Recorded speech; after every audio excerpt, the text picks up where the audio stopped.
આપકી અદાલતમાં દેશના સૌથી સિનિયર લીડર્સમાંથી એક ગુલામ નબી આઝાદ પર આરોપ છે કે તેઓ બેવફા નીકળ્યા. આઝાદ સાહેબ, જ્યારથી તમારું નવું પુસ્તક આવ્યું છે, કોંગ્રેસના તમારા જૂના સાથી કહી રહ્યા છે કે કિસ્સા યે ક્યા હો ગયા, એ દોસ્ત તું બેવફા હો ગયા. કોઈ કહે છે કે વફા જિનસે કી વો બેવફા હો ગયે. અને કોંગ્રેસ પાર્ટીના ઓફિશિયલ પ્રવક્તાએ તમારા માટે એક શેર અર્જ કર્યો છે. ગમ ઇસ બાત કા નહીં કે યે બેવફા હો ગયા, અફસોસ ઇસ બાત કા હૈ ક્યા થા ક્યા હો ગયા.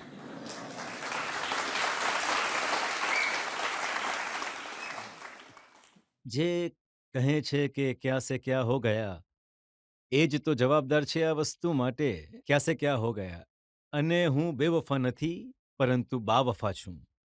બેવફા તો એ છે જેમને બધું જ દેખાય છે, છતાં પણ એ હિંમત નથી લીડરશિપને કહેવાની કે બધું આ બરબાદ થઈ ચૂક્યું છે.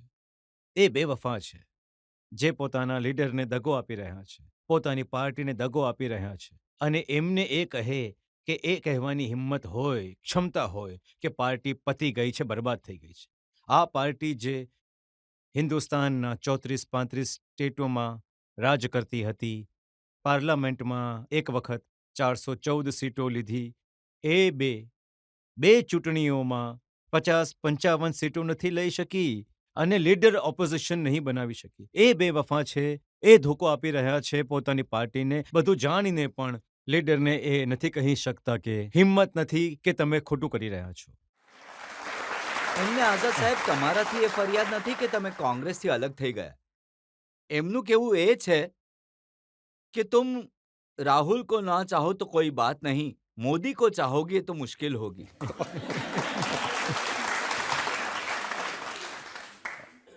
ના તો હું મોદીજીને પ્રેમ કરું છું કે ના તો હું રાહુલજીને પ્રેમ નથી કરતો. સવાલ ગર્લફ્રેન્ડનો નથી, બોયફ્રેન્ડનો નથી. સવાલ હિન્દુસ્તાનની રાજનીતિનો છે કે કયો કેપ્ટન એને ડૂબાડવાની કોશિશ કરી રહ્યો છે અને કયો કેપ્ટન એને કિનારા પર પહોંચાડવાની કોશિશ કરી રહ્યો છે. ત્યાં હું એનો ધર્મ નહીં જોઉં, એનો ચહેરો નહીં જોઉં, એનું કામ જોઈશ. એનું કામ જોઈને પછી ઇન્દિરા ગાંધી હતા, હા ચલાવતા હતા. રાજીવ ગાંધી હતા, ચલાવતા હતા. નહેરુ હતા, ચલાવતા હતા. પોતાના દેશને પણ ચલાવતા હતા, દુનિયાને પણ ચલાવતા હતા. મિસિસ ગાંધીને તો પ્રાઇમ મિનિસ્ટર બનવાની તક નહીં મળી, પણ પાછળથી એ પણ ચલાવતા હતા. પણ આજે શું વાત થઈ કે પાર્ટી નથી ચાલતી. માત્ર ગાળો આપવાથી માણસ લીડર નથી બની જતો. ગાળો આપવાથી પણ રાજનીતિમાં સોફિસ્ટિકેટેડ ગાળ ચાલે છે, પણ સ્ટ્રીટ લેંગ્વેજ નથી ચાલતી. અને એ પણ ક્યારે થયું? 24 કલાક ઊંઘમાંથી ઉઠીને તમે કોઈકને ગાળો આપશો, સૂતા પહેલા ફરી ગાળો આપશો. આનાથી નહીં તો દેશ બનશે, નહીં તો દુનિયા બદલશે, કે ન તો કોઈ પાવરમાં આવી શકે. તમે કહી રહ્યા છો કે રાહુલજી શિપને ડૂબાડી રહ્યા છે અને મોદીજી ચલાવી રહ્યા છે. હમણાં તો એ જ થઈ રહ્યું છે ને. હવે કેપ્ટન બનવા માટે મોદી સાહેબ 24/7 કામ કરી રહ્યા છે. તો એમને 24 મિનિટ્સ તો કામ કરવું પડશે ને. 24 મિનિટ પણ કામ નહીં કરો તો તમે કઈ રીતે પ્રધાનમંત્રી બનશો? મારી પૂરી સહાનુભૂતિ રાહુલ ગાંધીની સાથે છે. હું એમના પિતા સાથે પણ મંત્રી રહ્યો છું અને પાર્ટીમાં પણ રહ્યો છું. એમના પિતાની સાથે, એમની દાદીની સાથે પણ 32 વર્ષની ઉંમરમાં મંત્રી બન્યો. એના પહેલા યુથ કોંગ્રેસમાં 28-29 વર્ષની ઉંમરમાં મેં ઇન્દિરા ગાંધીની સાથે કામ કર્યું. એ 24 કલાક 20 કલાક કામ કરતા હતા. રાજીવ ગાંધી 20 કલાક કામ કરતા હતા. આ 20 મિનિટ કેમ નથી કરતા? એ તો એમણે 20 કલાક કર્યું તો પ્રધાનમંત્રી બન્યા. આ 20 મિનિટમાં જ કામ કરીને પ્રધાનમંત્રી બનવા ઈચ્છે છે તો નથી પોસિબલ. મેં 20 કલાક કામ કર્યું છે. હું આજે પણ હું 70+ છું. હું આજે પણ 18 કલાક કામ કરું છું. નવી પાર્ટી બનાવે છે. હું 2 વાગ્યા સુધી બેસું છું, લોકોને મળું છું, સવારે ફરી 6 વાગે ઉઠીને શરૂ કરું છું કામ. જ્યારે તમે આવી વાત કરો છો ને, તો તેઓ કહે છે એમની પાર્ટીનું નામ આઝાદ છે. આ માત્ર નામના આઝાદ છે. પુસ્તકનું નામ આઝાદ રાખી લીધું, પણ મોદીના ગુલામ થઈ ગયા છે. હું કોઈનો ગુલામ નથી. આવું વિચારવું જ ગુલામ છે. આવું વિચારવું જ કે કોઈ સારાને સારા કહેવું અને ખરાબને ખરાબ કહેવું એ જ ગર્વની અને હિંમતની વાત એમનું કહેવાય. કેવું છે કે આ જે પુસ્તક છે એ આઝાદ સાહેબે નથી લખી, આ મોદીજીએ લખી છે. અને આ પુસ્તક લખાયું છે કોંગ્રેસને ડેમોલિશ કરવા માટે, એમનું કોંગ્રેસ મુક્ત ભારત બનાવવાનું સપનું પૂરું કરવા માટે. બે વસ્તુ છે. એક તો બહુ ખુશીની વાત છે કે મોદીજીએ લખી છે તો કોંગ્રેસના વખાણ કરે છે, ફ્રીડમ ફાઇટર્સના વખાણ કર્યા છે, નહેરુના વખાણ કર્યા છે, ઇન્દિરા ગાંધીના વખાણ કર્યા છે, એ બુકમાં રાજીવ ગાંધીના વખાણ કર્યા છે, સોનિયા ગાંધીના વખાણ કર્યા છે. ઘણી સારી વાત છે જો મોદી આવું વિચારે છે તો, અને એમણે લખી હોય ત્યારે તેમણે ઘણું ખુશ થવું જોઈએ. તો પછી એમણે ફરિયાદ છે કે મોદીએ એમના વખાણ કેમ નહીં કર્યા? એમણે તો ખુશ થવું જોઈએ કે એમના નાના, દાદી અને પિતાના વખાણ કર્યા છે. બીજી વાત, એ પોતાના કાર્યોથી અને કામ ન કરવાથી એ મોદીજી પર શક કરે છે કે હું કરું છું.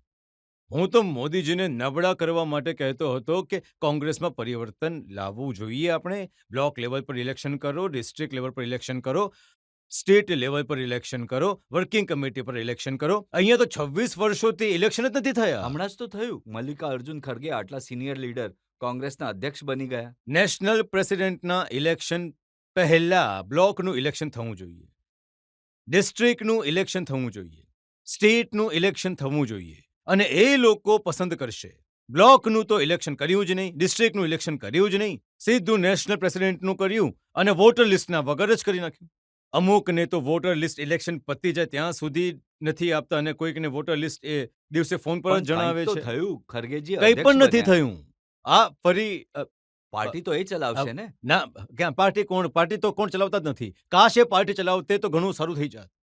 એ પણ પૂછે છે કે બિચારા કે મારા સારા મિત્ર છે, હું નથી ઈચ્છતો કે એમને ડાઉનગ્રેડ કરું. અને જે સૌથી ઇમ્પોર્ટન્ટ છે, 26 વર્ષથી તમે વર્કિંગ કમિટી એનું ઇલેક્શન ક્યારે થયું? 26 વર્ષ પહેલા 97માં, ગઈ સેન્ચુરીમાં કોલકાતા સીતારામ કેસરી 26 વર્ષથી થયું નથી. કેમ નહીં થયું? કેમ કે ઇલેક્ટેડ વર્કિંગ કમિટીને પ્રેસિડેન્ટ હટાવી નથી શકતા, કેમ કે ઇલેક્ટેડ છે. પણ આમને દરેક બીજા દિવસે ચેન્જ કરવા પડે છે પ્રેસિડેન્ટ. આને જો કંઈક વધારે બોલ્યું, આને હટાવી દો, એની જગ્યાએ બીજાને લઈ આવો. આને જો ગુલામ નબી આઝાદ જેવા માણસે લેટર લખ્યો છે તો પછી એને હટાવી નાખો, તો બીજો બનાવો. તો આ ક્યાંની ડેમોક્રેસી છે? તો કોંગ્રેસ બનશે કેવી રીતે? તો ઇલેક્શન વર્કિંગ કમિટીનું પણ નહીં થયું. અને બીજી વાત, દુનિયા માટે આ તમારી ચેનલ દ્વારા કરોડો લોકો જુએ છે, વિધાનસભાની 70% ટિકિટો તમે ખોટા માણસોને આપો છો. વિધાનસભામાં પણ, પાર્લામેન્ટમાં પણ ઇલેક્શન ટિકિટ વહેંચવાવાળી કમિટી જે છે એને ચેન્જ કરો. એ કરો જે આજે રાજનીતિમાં એક્ટિવ છે, જે આજે કહે છે કે તામિલનાડુમાં આ કામ કરે છે, આ નથી કરતો, આ સક્રિય છે, આ નથી. જે બંગાળમાં કહે કે આ સક્રિય નથી, આ જે 15 વર્ષ પહેલા પોતે જ રિટાયર થયેલા છે રાજનીતિથી, અને 26 વર્ષ પહેલાની વાત કરવા વાળો, એને ટિકિટ મળશે તો એને 40 સીટ જ આવશે ને, બીજું શું આવશે તમારી પાસે? અને તમે પછી મોદીને બરાબરી કરવા માંગો છો. તો આમાં હું કોંગ્રેસનો દગો આપું છું કે દગો આપી રહ્યા છે? કોંગ્રેસને તે નબળી પાડી રહ્યા છે કે હું પાડી રહ્યો છું? જે કહે છે ઠીક કરો, તો ઠીક કરવા વાળો દગાખોર થઈ ગયો, ભગડો થઈ ગયો, અને જે અંદર બેસીને કોંગ્રેસને જુઓ, ખાઈ આઝાદ સાહેબ, ખાઈ બધા રહ્યો જાણે છે છે કે જમીને. બધા જાણે છે કે વર્કિંગ કમિટીનો, ઇલેક્શન કમિટીનો કોઈ મતલબ નથી. આ બધું રાહુલજી નક્કી કરી લે છે કોને ટિકિટ આપવી છે, કોને લડાવવા છે, કોને હા, બનાવવા તો છે. એનાથી જ તો તબાહી બરબાદી થઈ ગઈ. એનાથી જ તો 40 સીટ પર પહોંચી ગયા છે. જો વર્કિંગ કમિટી ડિસાઈડ કરે, જે ફિલ્ડમાં કામ કરે છે એ તમને સારા નામો આપશે. પણ જો એક માણસ દિલ્હીમાં બેસીને, જેને ખબર જ નથી, એ ટિકિટ આપશે તો 40 સીટો ક્યારે 20 પણ આવશે. હવે જુઓ, દિગ્વિજયસિંહ તો તમારી ઉંમરના છે, હમ? એટલા જ અનુભવી છે કોંગ્રેસના. એમણે કહ્યું કે ગુલામ નબી આઝાદ કોંગ્રેસને ડિમોલિશ કરવા ઈચ્છે છે. અમે તો એમની નવી પાર્ટીને જ ડિમોલિશ કરી દીધી. અંદર બેસીને એ પણ એવું જ કહે છે, પણ એમનું કરોડરજ્જુ હાડકું ઘણું નબળું છે, મારું સારું છે. જ્યારે અમારી સાથે બેસે છે તો કહે છે કે આ માણસ ડૂબાડી દીધું. પણ એટલા ગટ્સ એટલા ગટ્સ નથી મારી જેમ કે અમે કહી રહ્યા છે કે તમે ડૂબી રહ્યા છો. જ્યારે મારી સાથે 1 કલાક બેસશે તો કહેશે ડૂબાડી રહ્યા છે. મારે પણ જવું જોઈતું હતું. પણ હિંમત પણ તો હોવી જોઈએ. એ તો ભારત જોડો યાત્રામાં ચાલી રહ્યા હતા એમની સાથે. હા, ચાલવાથી શું થવાનું છે? ચાલવાથી જે છબી હતી પપ્પુની એ બદલાઈને એક તપસ્વીની થઈ ગઈ. હું એ હું એ નામ પર નથી જતો. કેમ કે ઘણા સારા પરિવારના છે. તો ઘણું ખરાબ લાગે છે કે જે ફેમિલી સાથે અમારું આટલું એસોસિએશન રહ્યું છે અને એની નિંદા કરીએ. પણ અમે અંદર બેસીને જેટલો મારાથી પ્રયાસ થઈ શકતો હતો એ મેં કર્યો છે. સાંભળ્યું નહીં? સાંભળ્યું નહીં. હવે આમાં હું શું છે? ક્યાં તો ખૂણામાં ચૂપ થઈને બેસી જાઓ અથવા એસિડિટી થઈ જાય. એસિડિટી ટેન્શનથી થાય છે. આપણને જ્યારે એમ કહીએ કે આ થઈ શકે છે પણ કોઈ માણસ કરે નહીં તો તમને જો- સિન્સિયરલી પાર્ટી ચલાવવી છે તો મુદ્દા જી. જણાવો.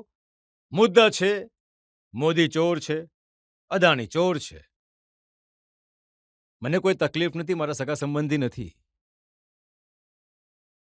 પણ એક વાર કહેશો ને તમે, 2 વાર કહેશો, 4 વાર, 10 વાર, પણ 9 વર્ષ કહેશો. 9 વર્ષ કોણ માણસ આ દેશમાં જે એક જ મુદ્દો કહે એના વગર કંઈ કહેશે જ નહીં? અરે આપણા કરોડો લોકો બેરોજગાર છે, ભણેલા ગણેલા છે, એમની પાસે કોઈ જવાબ જ નથી. આ પ્રોબ્લેમ છે આઝાદ સાહેબ. એ કહે છે બધા મોદી ચોર છે, તમે એક પણ મોદીને ચોર નથી કહેતા.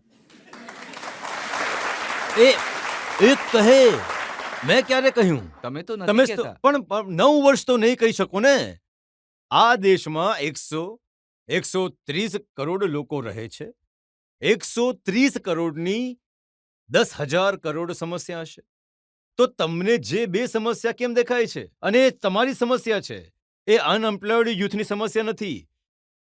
એ જેને શું કહે છે મોંઘવારી છે. એ એમની સમસ્યા નથી તો મોદીથી. આ વાત તમે એમને કહી સામે મોઢા પર. અમે લોકોએ વર્કિંગ કમિટીમાં આનો ઉલ્લેખ કર્યો કે તમારો આ મુદ્દો ખોટો છે. અને જેમણે પણ એમને કહ્યું કે આ મુદ્દો ખોટો છે, એમણે કહ્યું કે તમે મોદીજીની સાથે છો. તો આ માણસનું શું કરશો? તમે કોઈને સલાહ આપશો અને કહેશે કે નહીં તમે મારા દુશ્મન સાથે મળેલા છો, તો તમે ઠીક કેવી રીતે કહેશો? તો તમે મોદીજી તમારા માટે પાર્લામેન્ટમાં રડ્યા, ડુસકા લઈને 12 મિનિટ તમારા વખાણ કર્યા, તો કહેવાશે જ કે તમે મોદી સાથે મળેલા છો. હું દુઆ કરું છું કે રાહુલજી પણ આ રીતનું કોઈ કામ કરે જેને કારણે મોદીજી રડે. પહેલા તમને લાગતું હતું મોદીજી ક્રૂલ છે, પત્ની બાળકો નથી, કોઈની પરવા નથી કરતા, પણ પછી તમારું થિંકિંગ બદલાયું. જો મોદીજીને હું 90s થી જાણું છું, જ્યારે એ જનરલ સેક્રેટરી હતા પાર્ટીના, હું જનરલ સેક્રેટરી હતો નેશનલનો, અટલજીના જમાનામાં. ત્યારે અમારું એન્કાઉન્ટર થયું હતું. જેમ કે આજે તમે બોલાવ્યા તો ક્યારેક સામે તે છે અને સવાલ છે બીજેપી વર્સિસ કોંગ્રેસ. પછી અમે બંને ચીફ મિનિસ્ટર રહ્યા. એ પણ ચીફ મિનિસ્ટર હતા, પોતપોતાના સ્ટેટના હતા. ત્યારે સંબંધો રહ્યા. પણ હું એટલા નજીકથી નથી જાણતો. પછી 7 વર્ષ એ લીડર ઓફ ઓપોઝિશન રહ્યા અને 7 વર્ષ પ્રધાનમંત્રી રહ્યા. એ હમણાં પ્રધાનમંત્રી છે. પણ વધારે મળવાનું નથી. પણ મીટિંગ દરેક સેશનમાં 2-3 મીટિંગ થતી હતી અને હું એમનો લિસનર બની જતો, સાંભળતો બેસતો હું પણ હું વિચારતો ઘણો ક્રૂડ છે. ઘણી વસ્તુઓમાં 7 વર્ષ મેં એમની વિરુદ્ધ ઘણું બધું બોલ્યું છે. લીડર ઓફ ઓપોઝિશન આમને સામને જઈએ છીએ, જેમ કે આમને સામને છીએ સામે વિરોધ કરવો ઘણો મુશ્કેલ થઈ જાય છે. 1 કલાક હું એમના દરેક ભાષણમાં આમને સામને હતો. તમારી આ પોલિટિક્સ ખોટી છે, આ પોલિસી ખોટી છે, તમે આ ખોટું કામ કર્યું, તમે તે ખોટું કર્યું છે, તમે આ સારું નથી કર્યું. જે સારું પણ કરતા હતા મેં ક્યારેય કહ્યું નહીં કે તમે આ સારું કર્યું છે. કદાચ એ મારી ભૂલ હતી. નહીં તો હું રાહુલ ગાંધી મને પહેલાથી જ કહેતા હતા કે આ બીજેપી વાળો છે. પણ જ્યારે મારું પાર્લામેન્ટથી રિટાયરમેન્ટ થયું, મારી અવધિ સમાપ્ત થઈ ગઈ, જેમ કે જમ્મુ કાશ્મીરમાં, એ પણ મોદીજીના કારણે, નહીં તો હું હજી પાર્લામેન્ટમાં હોત. તો એમણે મારું નુકસાન પણ કર્યું છે. કેમ કે હું જમ્મુ કાશ્મીરમાંથી ચૂંટાઈને આવ્યો હતો. ત્યાંની વિધાનસભા રાજ્યસભા મોકલી દીધી. તો એ વિધાનસભા એમણે ભંગ કરી છે 4-5 વર્ષથી. ત્યાંના ગવર્નર રૂલ છે તો વિધાનસભાની જ ન હતી તો મને કોણ છૂટવાનું હતું? તો આ તમારી તો બેવફાઈની સાબિતી તો છે. તો આ નારાજગી મારી હતી અને એ ગવર્નર રૂલને હટાવીને વિધાનસભા કરવાની પણ મારી ઘણી કોશિશ કરી હતી જેથી હું પાર્લામેન્ટમાં આવું. તો મારો ગુસ્સો તો બરાબર જ ન એમના પર હતો. એમનો ગુસ્સો પણ સ્વાભાવિક હોવો જોઈતો હતો કેમ કે મેં 7 વર્ષ એમનો વિરોધ કર્યો છે. પણ જ્યારે એમણે ભાષણ આપ્યું, આ વિદાય ભાષણ, તો મારો દૃષ્ટિકોણ બદલાઈ ગયો કે આ માણસ રૂઢ હોઈ શકે છે. એમની અને મારી વિચારધારા મળતી નથી. કદાચ એમની વિચારધારાથી દેશને નુકસાન થઈ રહ્યું છે. પણ જ્યારે એમણે ભાષણ શરૂ કર્યું તો મને મોદીજીનો બીજો ચહેરો પણ નજર આવ્યો. એક સ્ટ્રીટમેનનો. પ્રાઇમ મિનિસ્ટર પણ ઘણી બધી વસ્તુમાં ભૂલ કરે છે એ વિશે હું નથી કહેતો. મેં મારી બુકમાં પણ લખ્યું છે શું શું ભૂલો થઈ છે. પણ એ કહેવું કે મહેનત નથી કરતા, એ કહેવું મૂર્ખામી હશે. એ ઘણા મહેનતુ છે. પણ જે રીતે એ રડ્યા અને તેઓ એવા એક દ્રશ્યને બીજી વાર મારી સામે લઈને આવ્યા જેમાં એ પણ રડ્યા અને હું પણ રડ્યો. તે કેમ રડ્યા? મારી જુદાઈમાં ન રડ્યા હતા એ. કોઈ બોયફ્રેન્ડ, કોઈ ગર્લફ્રેન્ડનો મામલો ન હતો. એક માણસથી રડ્યા. કેમ કે જ્યારે હું મુખ્યમંત્રી હતો તો ગુજરાતની એક બસ ગુજરાતી પેસેન્જર લઈને ટુરિસ્ટ બસ કાશ્મીર આવી હતી અને સવારમાં જ મને CIGએ કહ્યું કે આ ગુજરાતના પેસેન્જરની બસ હતી અને એના પર હુમલો થઈ ગયો ગનથી અને અમુક લોકો મરી ગયા અને અમુક લોકો ઘાયલ છે. તો મારી પાસે જે કપડાં પહેરેલા હતા મેં તૈયાર નહોતો થયો, નાસ્તો પણ નહોતો કર્યો, સીધો પહોંચી ગયો. સાઇટ પર પહોંચ્યો. મેં લાશો જોઈ, મેં ટુકડા જોયા, મેં બાળકોને રડતા જોયા. હવે તમે જાણો છો કે ચીફ મિનિસ્ટર આવ્યા છે તો બાળકો મારા પગ પકડીને મારા પિતા મરી ગયા, મારા ફેમિલી મેમ્બર, તો મને રડવું આવી ગયું અને હું ખાલી જઈને ખૂબ રડ્યો જોરથી. એની વચ્ચે જે મોદીજી ગુજરાત ચીફ મિનિસ્ટર હતા એમનો ફોન આવ્યો. તો સાંજે જ્યારે હું અલવિદા કરવા એરપોર્ટ પર ગયો હતો, સી ઓફ કરવા ગયો ડેડ બોડીઝને, તો વિમાનમાં ફરી પકડી લીધો એ લોકોએ. ગાડો ન આપી હતી. પગ પકડીને રોયા હતા મારા પગ પકડીને. સ્ત્રીઓ પણ અને બાળકો પણ. હું ફરી રડ્યો. પછી CMનો ફોન આવ્યો તો હું રડતા જ એમની સાથે વાત કરી. તો એ જે હતું અહીંયા નેશનલ લેવલ પર થોડું આવ્યું હતું પણ ગુજરાતમાં એને ઘણા લોકોએ બતાવ્યું. ગુજરાતમાં રડતા કારણ કે મરવાવાળા ગુજરાતના હતા અને એ પ્રાઇમ મિનિસ્ટરે કહ્યું કે લોકો ગુજરાતના હતા અને ચીફ મિનિસ્ટર રડી રહ્યા છે જેમ કે એમના પરિવારના કોઈ લોકો મરી ગયા છે. તો એને માટે હું સેલ્યુટ કરું છું. એ ચોક થઈ ગયા. અને પછી પ્રાઇમ મિનિસ્ટર પછી હું બોલ્યો, સૌથી લાસ્ટમાં બોલ્યો જ્યારે બધા લીડર બોલ્યા, બધા નેતા. તો હું પણ એ જ દ્રશ્યને વાચા આપી રહ્યો હતો તો હું પોતે ચોક થઈ ગયો. તો એ એક બનાવને શબ્દોમાં પુરવતા પ્રાઇમ મિનિસ્ટર પણ રડ્યા, હું પણ રડ્યો. મને અફસોસ છે કે આ વસ્તુને જે પોલિટિકલ કરે છે એમણે તો પૂછ્યું પણ નહીં કે એકવાર કે તમે ચીફ મિનિસ્ટર છો, કોણ મર્યું ગુજરાતથી, કઈ રીતે મર્યું, આ સુધી નથી પૂછ્યું એમણે. આ તો એનો અર્થ એવો કાઢી રહ્યા છે કે આમની વફાદારી મોદીજીથી છે. રાહુલ ગાંધીની લોકસભાની મેમ્બરશિપ ગઈ, 2 દિવસમાં એમની પાસે મકાન ખાલી કરાવ્યું. આઝાદ સાહેબ 2 વર્ષથી MP નથી, એ પોતાના મકાનમાં રહી રહ્યા છે. યુક્રેન જાય જરા 4 વર્ષથી બેઠેલા છે એ બંદૂકોની વચ્ચે, જેમ કે અમે પંજાબ ગયા હતા અથવા કાશ્મીરમાં ગયા હતા, અને એમના જીવ બચાવો. ત્યાંથી આવીને મોદી પોતાનો બંગલો ખાલી કરીને તમને આપશે. પ્રાઇમ મિનિસ્ટર હાઉસમાં બેસો તમે શાંતિથી. હું આ લગભગ 16 વાર મિલિટન્ટના એટેકથી એઝ ચીફ મિનિસ્ટર બચ્યો છું. 25-26 વખત આ જનરલ સેક્રેટરી પંજાબમાં બચ્યા છે, 40 વખત બચ્યા છે. એણે કોઈ પ્રાઇમ મિનિસ્ટર મકાન નહીં આપે અને મકાનનું ભાડું આપું છું. મકાનનું પણ અને વીજળીનું પણ પાણીનું પણ મફત નથી રહેતો. નહીં, જો તમારા પર જેટલું જોખમ છે હું જાણું છું. એના હિસાબથી તમને મકાન આપવું ખોટું નથી. એ કહે છે કે આમની પાસે કેમ ખાલી કરાવ્યું? હવે એમનાથી પણ ખાલી ખતરો છે. હવે એમનો જેવું પણ- કરશો એવું ભરશો.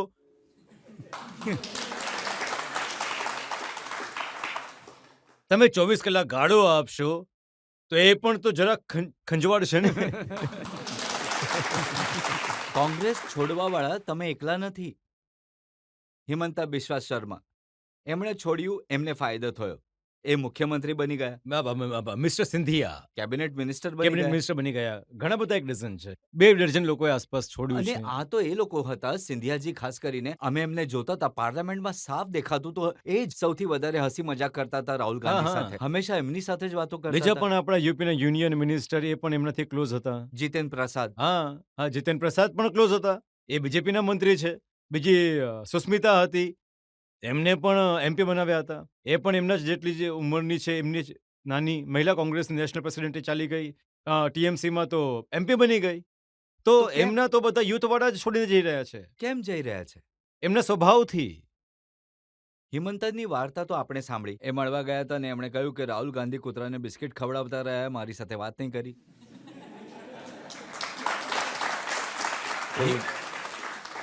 હિમંતાની વાર્તા તો મેં આમાં લખી છે, કેમ કે મિસિસ ગાંધીએ મને જ મોકલ્યો હતો કે જુઓ અહીંયા બહુમત હિમંતાનું જ છે. તો હું લીડર ઓફ ઓપોઝિશન હતો, તો હું શ્રીનગરથી મને બોલાવ્યો કે અહીંયા વિવાદ થઈ રહ્યો છે. એણે વોટ ઓફ હિમંતાએ સીએમની વિરુદ્ધ વોટ ઓફ કોન્ફિડન્સ આપ્યો છે. તો તમે કરો એનું ઇલેક્શન કરો. તો મેં જ મારા ઘરમાં, દિલ્હીના ઘરમાં હિમંતાને બોલાવ્યા. એની પાસે 45 MLA હતા. સીએમને બોલાવ્યા, એમની સાથે 7 MLA હતા. અને મિસિસ ગાંધીએ કહ્યું કે જુઓ, જેની પાસે 45 છે એને પસંદ કરો લીડર તરીકે. હું જઈ રહ્યો હતો સવારે. સાંજે રાહુલ ગાંધીનો ફોન આવ્યો કે તમે નથી જઈ રહ્યા, સવારે મને મળજો. સવારે મળવા ગયો તો સીએમ એમની પાસે બેઠા હતા. તો કહ્યું કે નહીં, આ જ ચાલશે. તો મેં કહ્યું હેમંતાની પાસે મેજોરિટી છે, આમની પાસે 7 છે, એમની પાસે 45 છે. એ ભાગી જશે તો બોલ્યા ભાગવા દો. નોર્થ ઇસ્ટનો એ ઇન્ચાર્જ છે, તો પણ બોલ્યા શું થયું? તો ભાગવું હોય તો ભાગો. તો આજે કેમ રડી રહ્યા છે? એણે કુલ 8 સ્ટેટ લઈ લીધા હતા, જેનો ઇન્ચાર્જ જે હતો. પછી પણ કહે છે કે કોંગ્રેસનું ભલું કરી રહ્યા છે. તો આ કોંગ્રેસ માટે સારું કામ કરી રહ્યા છે કે મોદી સાહેબ માટે કામ કરી રહ્યા છે? કેપ્ટન અમરિંદર સિંહ સાથે શું થયું હતું? એ તો મુખ્યમંત્રી હતા. એ પણ આમાં લખ્યું છે, અને એ પણ વર્કિંગ કમિટીમાં ઉઠાવ્યું હતું મેં. તો હવે આખી વર્કિંગ કમિટીની વાત કહું તો થોડું કહીશ. થોડું જ તો કહી દો, પણ સાચું કહી દો અમને બધા. સાચું નહીં, હું તો સાચા સિવાય બીજું કંઈ બોલતો જ નથી. હું તો ગાંધીવાદી પરિવારમાં છું. મેં વર્કિંગ કમિટી એના પછી બરબાદ થયા પછી જ્યારે બોલાવ્યા, ત્યારે મેં કહ્યું સૌથી પહેલા આરોપીને રજૂ કરો અહીંયા, જેણે આ પંજાબ ડૂબાડી દીધું. 4 મહિના પહેલા ઇલેક્શનમાં કોણ મૂર્ખ માણસ ચીફ મિનિસ્ટરને ચેન્જ કરે? અમને તો 6ઠ્ઠા ધોરણમાં ગામમાં ભણાવ્યું હતું કે મિડ સ્ટ્રીમ ઘોડા નહીં બદલાય. મિડ સ્ટ્રીમ ઘોડા બદલાશો તો પડશો, વહી જશો. એ ઘોડો બહુ સારો આવી ગયો હતો ને, નવજોતસિંહ સિદ્ધુ.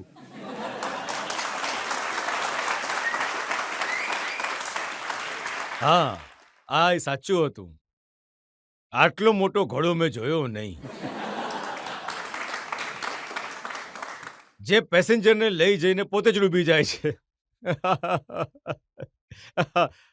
મેં આજ સુધી હિન્દુસ્તાનના 138 વર્ષનું વાંચ્યું છે, અને પછી મેં 50 વર્ષથી જોયું છે કે કોંગ્રેસ પ્રેસિડેન્ટ નવજોત સિદ્ધુ ઇલેક્શનના દિવસોમાં કહે છે કે આ જે ચીફ મિનિસ્ટર છે ખોટું બોલે છે, આ તમને જે પ્રોમિસ કરી રહ્યો છે તે ખોટા કરી રહ્યો છે, કેમ કે એને જીત નહીં આપવાનું છે, આ ચોર છે.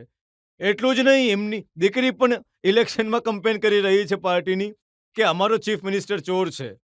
તો કોણ ગધેડો વોટ આપશે પાર્ટીને, જેનો પાર્ટી પ્રેસિડેન્ટ એ અને એની દીકરી પ્રચાર કરે છે કે અમારો ચીફ મિનિસ્ટર ચોર છે, અમારી પાર્ટીનો ચીફ મિનિસ્ટર ચોર છે? તો વોટ કેમ લોકો આપશે? તો જેને સિલેક્શન કરવા વાળા આવા પ્રેસિડેન્ટ એ બીજેપીની મદદ કરી રહ્યા છે કે હું કરી રહ્યો છું? એ મોદીજીની મદદ કરી રહ્યા છે કે હું કરી રહ્યો છું? હવે સાંભળ્યું છે કે રાજસ્થાનમાં બળવો થવાનો છે. સચિન પાયલટ ખાસા સમયથી ઉકળી રહ્યા છે. હવે જુઓ, હું તો ઈચ્છું છું કે કોંગ્રેસ જીતવી જોઈએ.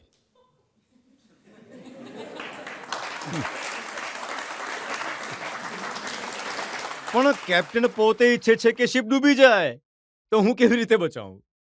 કેપ્ટન ઈચ્છે છે કે જલ્દી જ્યાં વધારે ટર્બ્યુલન્સ છે ત્યાં લઈ જાઓ. અહીંયા ડૂબી નથી રહી અમારી શિપ. હજી અડધી 90% ડૂબ્યું છે, પણ થોડું હજી વધારે કંઈક દેખાય છે, તો ત્યાં ટર્બ્યુલન્સ પાણીમાં એક લઈ શાયરે- જાઓ, ત્યાં ડૂબી એક જશો. શાયરે કહ્યું છે ને કે મેરી કશ્તી વહાં ડૂબી જહાં પાણી કમ થા.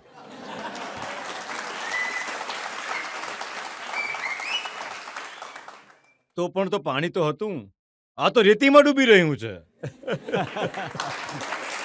આઝાદ સાહેબ એ કહે છે કે નફરતના બજારમાં મોહબ્બતની દુકાન ખોલવા નીકળ્યા છે, તો ક્યારેક તમે પણ જશો એ દુકાન પર? નહીં. મારી આદત શરૂથી બાળપણથી જ જાતે કમાવવાની છે, બીજાને ખવડાવવાની છે કમાઈને. હું કોઈનું હરામનું નથી ખાતો, કોઈની પાસે ભીખ માંગીને નથી ખાતા. એ ભીખ માંગીને ખાય છે. વખાણ કરો, બૂટ પોલિશ કરો અને આપી દો પોઝિશન અને અમારો વિરોધ કરો, મોદીનો વિરોધ કરો. અમારા વિરોધથી, મોદીના વિરોધથી પાવરમાં આવી જાય છે. તો ગોડ બ્લેસ ધેમ. આઈ વિશ ધેમ વેલ.